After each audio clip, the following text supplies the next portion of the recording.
देखिए 2024 के लोकसभा चुनाव की तारीख का भी घोषणा हो चुका है और चुनावी अब रणभेड़ी बज चुकी है।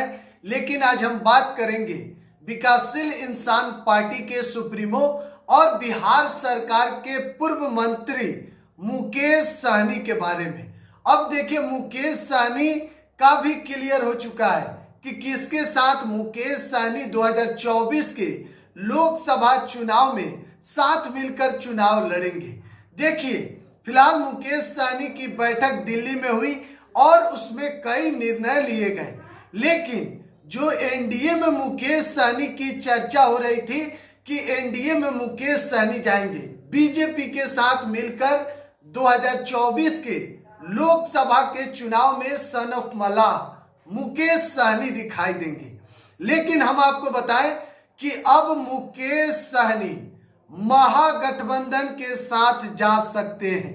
देखिए बड़ी खबर इस वक्त की आपको दे रहे हैं, सूत्रों के हवाले से हम आपको बड़ी खबर, मुकेश सहनी के पार्टी के कई लोगों से जब बातचीत किए तो हमें कहीं ना कहीं अंदाजा लगा है कि मुकेश सहनी का जो रुझान है महागठबंधन के प्रति ज्यादा है, यानी कि तेजस्वी प्रसाद यादव के साथ मुकेश सहनी लोकसभा चुनाव में दिखाई दे सकते हैं। देखिए आप सबों को पता है कि एनडीए में नीतीश कुमार के जाने से कहीं ना कहीं सीट शेयरिंग का जो फॉर्मूला है उसमें अब पेच फंस रहा है। देखिए बीजेपी 17 सीट पर और नीतीश कुमार 16 सीट पर, चिराग पासवान को 5 सीट, उपेंद्र कुशवाहा को 1 सीट और जीतन राम मांझी को 1 सीट। तो फिर मुकेश सहनी का क्या होगा?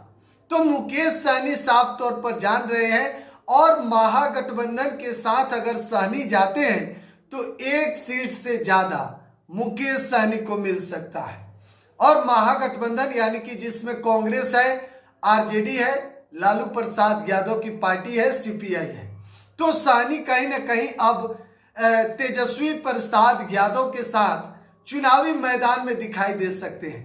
देखिए आचार संहिता लागू होने वाला है, ज्यादा वक्त नहीं है, आज 17 मार्च है और कल यानी कि बीते दिन लोकसभा चुनाव के तारीख का ऐलान हो गया। कुल 7 चरण में चुनाव होंगे और 7 चरण में बिहार के तमाम अलग अलग जिलों में एक साथ चुनाव कई जिलों को लेकर होगा। तो जिस तरीके से सन ऑफ मला मुकेश सहनी की चर्चा हो रही थी कि क्या मुकेश सहनी लगातार जिस तरीके से चर्चा में है और सहनी के साथ क्या कुछ होगा, मुकेश सहनी जिनकी आबादी लगभग 10% बिहार में है, तो कहीं ना कहीं आप सबों को पता है कि यादव के बाद अगर सबसे ज्यादा संख्या किसी का है तो निषाद का है। और एक कहावत है कि बिहार में बिना निषाद के वोट के, बिना मलाह के वोट के सरकार बनाना नामुमकिन है, यानी कि काफी ज्यादा संख्या है। और मुकेश सहनी भी साफ तौर पर कह ही चुके हैं कि निषाद संकल्प यात्रा के दौरान कि जब तक हमें आरक्षण नहीं मिलेगा तब तक हम गठबंधन नहीं करेंगे। तो देखिए कुल मिलाकर बात यही है कि मुकेश सहनी का जो रुझान है वह महागठबंधन के प्रति ज्यादा है और एनडीए के प्रति कम। लेकिन आज हम आपको खबर बता रहे हैं 17 मार्च को, और कल 18 मार्च को रात तक मुकेश सहनी का स्टैंड क्लियर हो जाएगा कि सहनी किसके साथ जा रहे हैं। बहरहाल आज के खबर में इतना ही। बिहार एक्सप्रेस पर बने रहे। धन्यवाद।